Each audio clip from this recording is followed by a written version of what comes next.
In a kitchen at a home in New Bedford stands 3 generations of women, a daughter, a mother, and a grandma.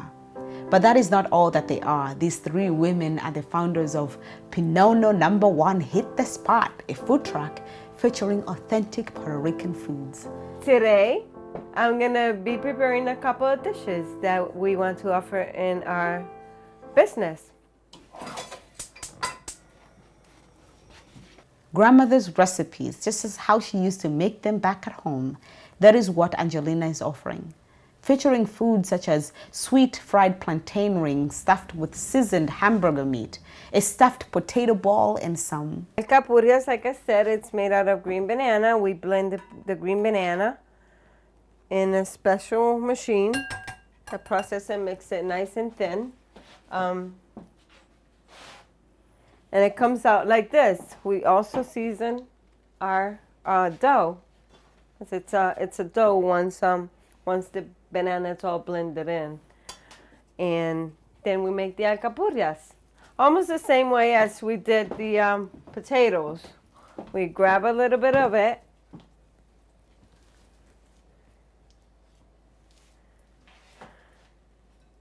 We spread it.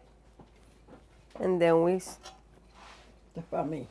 Espérate, mami no le eche todavía. We stuff it with the ground beef.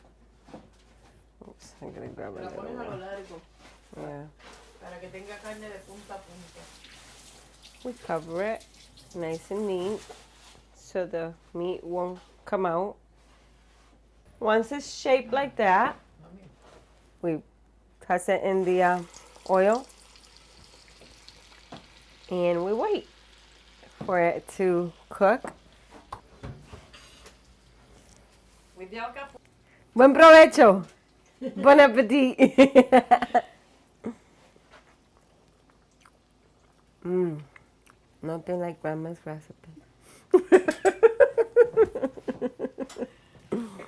Nothing like grandma. It's nothing better. Nothing better like grandma's recipe.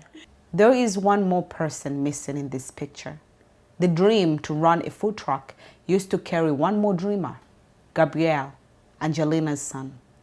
From time to time, Angelina will find herself here, a place that she used to visit often.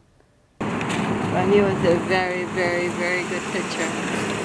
That's where he wanted to do pitching all the time. Every time he hit that ball, that's my boy, I would say. He would be so embarrassed, you know. Sometimes I needed to hide because then he would have played too good. The wall. The wall? When you say it, what does it mean to you? That he's still there, that he made it, that he made his home run, and he made it. He made a home.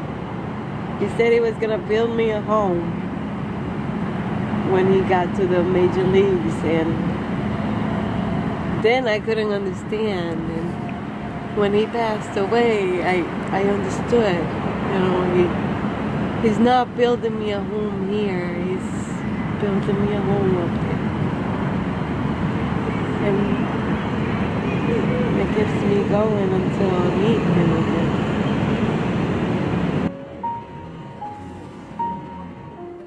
3 years ago, Angelina lost her son from an asthma attack, a death that came without a warning. It was a regular day, as how Angelina recalls it. Friday after school, Gabriel decided to take his girlfriend out to see a movie and then eat dinner. After dinner, he called for a ride. He called me around 10:15, and I went to pick him up. Came home. He went upstairs to his room, did what he always do. And then around 12:30 at night, he came down. He sat in my bed, and he said, I can't breathe. And when I saw him, he was already turning purple and clammy. This was not the first time that Gabriel suffered an asthma attack. So my husband called the ambulance right away. I brought him into the bathroom like I always do. I put the water running for the steam so he can breathe in the steam, and he couldn't even breathe there. His nostrils kept on getting stuck together. So at that point I kind of got scared because I knew it was just lungs that were collapsing. So, but then I got kind of confused as well, thinking that he was choking. So I gave him a Heimlich maneuver, and he just buckled on me. So I had to bring him out of the bathroom, and we lay him in that hall. My husband started to pray, and I couldn't hear 911. So I told him,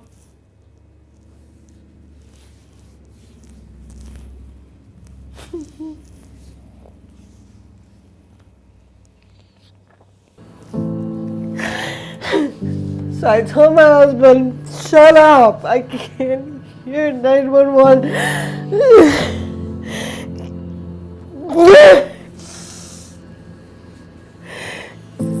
So when I finally heard 911, they told me to start compressions on his chest.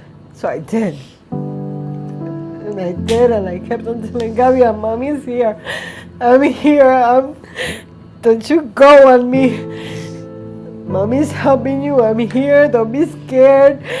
And I kept on pressing on his chest until 911 came in. 911 came in and they took me off from him and they took over. So I felt just a little relief. Since I saw them, I'm like, okay, they have all this stuff that they're gonna help them. It's hard, life changes so drastically when you lose a kid. But I know he's around. I know he's always around. 48 hours after he was taken to the Boston Children's Hospital, Gabriel passed away. Gabriel may be gone, but his dreams are alive with the help of his mother. I always wanted to have my own business. Was it something you spoke with your son about when he was here? Oh, yeah. Oh, yeah. My son wanted his own business. He wanted to get to the major leagues as well. And the reason he wanted the business too is to help his friends. Like I said, it's to honor him and have accomplished his dreams and continue my grandma's legend. And you also spoke that the food truck, the money, you're gonna do something special in honor of your son. With the money, I wanted to build a batting cage at the park where he played all his life,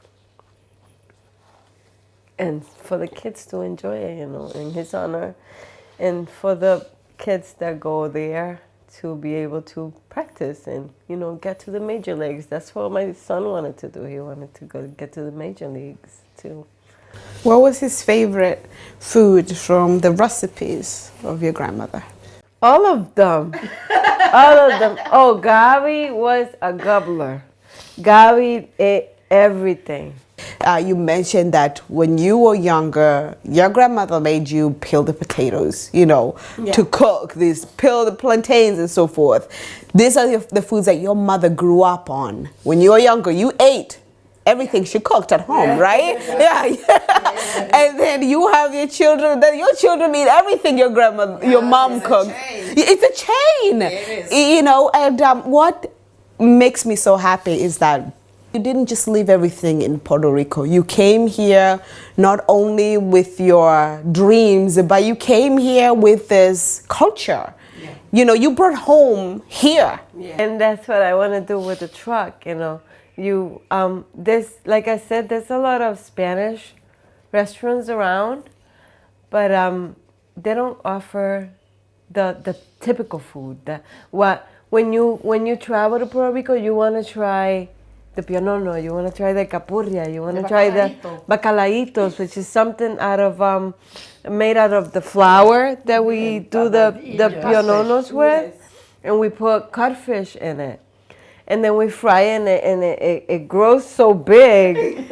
Yeah, And it's so good. Carrucho, And pulpo. and that's what people go to Puerto Rico for, to try the typical food. So I want to bring that with my food truck here, so they don't forget what we have there. Do we know when you're going to get the food truck? That's something we're still working on it. I'm hoping for January. I cannot wait to see this food truck, and I cannot wait to see a community gathering and a family extending and culture expanding.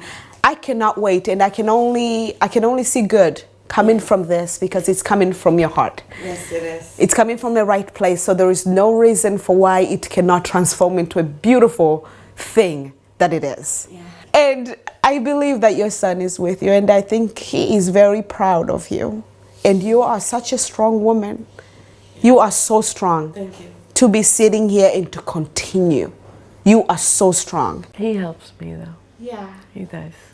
He does. He helps me a lot.